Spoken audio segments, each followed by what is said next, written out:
good morning.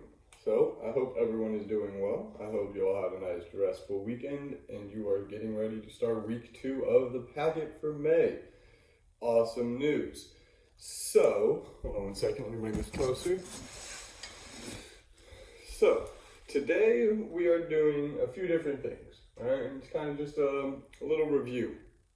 So first we have the difference between. So it says, Susie Spider and Freddy Fly are playing a game of battling bugs. Fill in the sentence beside the strip to show the difference between their scores in each problem below. Write or complete a subtraction problem to match the equation. So the first one you look at, and it has 6 of them filled in. And then the next one has 3. And it says the difference between blank and blank is blank. So, as you can see, the difference between 6, so they took the first number, and they took the second number, and they subtracted them. So difference between is the same as subtraction. So if you ever see that, what's the difference in this number from that number, you take the bigger number and you subtract from the smaller number. Why can't you take the smaller number and subtract from the bigger number? Well, quick example, 4 minus 6, you can't do, okay? You can't, if I have 4 things, I can't give you 6 of them because I just can't. It's not possible. So you can't do 4 minus 6. So that's why it's bigger number. So we're just going to do set A together. All right? This is 5 and 4. So the difference between 5 and 4, and what did I say difference is? Subtraction. Good. So subtract 5 minus 4 is, and what would that be? So there's 2 ways. If you know 5 minus 4, good. That's one way. Another way is if you look at the blocks. 1, 2, 3, 4, 5. 1, 2, 3, 4. How many blocks more do I need to fill in to match this first one? Or how many blocks do I need to take away from this first one to match the second one? And that would be 1 box. So 5, the difference between 5 and 4 is 1.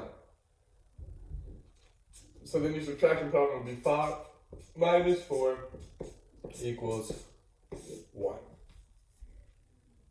5 minus 4 equals 1. So go ahead, make sure you have all that written down, and then we're going to move down to add up each bug. And this should be pretty easy. It's just subtracting the rest of the way. And they're not very high numbers, so you should be able to do it. This next one is add up each bug's points to find out who won the game. Okay? Basically, you have to add up all the points of bug 1 and all the points of bug 2 and then see who has more. And then tell me. Now, some of you are going to try just stacking them up on each other. 6, 5, 7. I wouldn't do that. I would start off with 6 plus 5. Okay? Whatever you get is that answer. Then what's that plus 7? What's that? Whatever that answer plus 7. Keep going like that. I don't want to give it away because I want you to actually do the work because, again, this is not too difficult. But that's the way you do it. Or if you really want to, you can try just counting out. 6 plus 5, 6, 7, 8, 9, 10, and then count 7 more after that. So basically that's going, and then you say how many. But it does say show your work, so you are going to have to actually do it on a piece of paper. Now, this next one is a little tricky. Time twister. So using the digits 0 to 9, so we can only go from 12 to 9. At most, 1 time each. Create 3 different times in the clocks, where the span of the times are between 12 and 7. How can you make the difference between the time the greatest and the closest? So, the way you can make them between the greatest and the closest, you gotta think, what is the farthest we can be? We can be at noon and we can be at 7, right? So that's probably gonna be our farthest distance.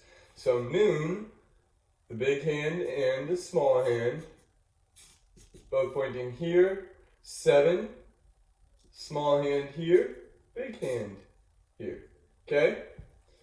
Now the closest, how close can you get to time? Probably like a minute apart, right? So you have to choose a time frame in here that's a minute apart. And then you just have to keep going and you have to choose all the other times that would fit in between there. But you can't use the same times you've already used or the same numbers, okay?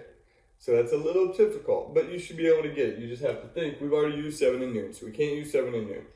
So I'll help you with the close one too. Let's say in between noon and 7 p.m., let's just go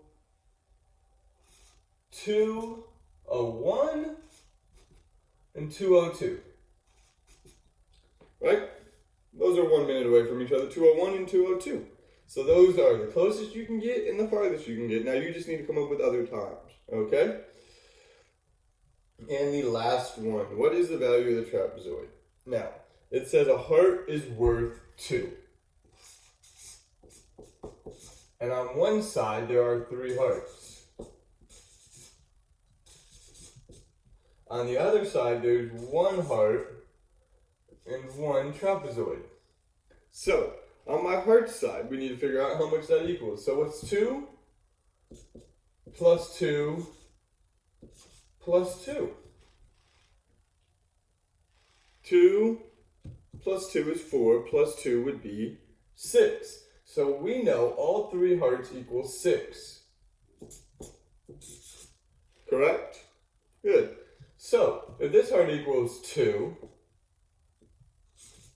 what does the trapezoid equal? We have to get to 2 because the sides are the same. So 2 plus what equals 6, or 6 minus 2 equals what? Now I'm going to go ahead and let you figure that out. So you need to figure out what the trapezoid is. So we know 6 is on this side. We know this heart's 2, so we need to find out what that is.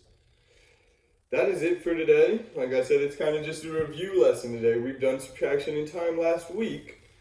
I know I did it and Miss Wolf did it, so you should be able to do this. If you need help, go back and look at the videos from last week as well. Those should be able to help you with these, especially the time ones. I explained time in there.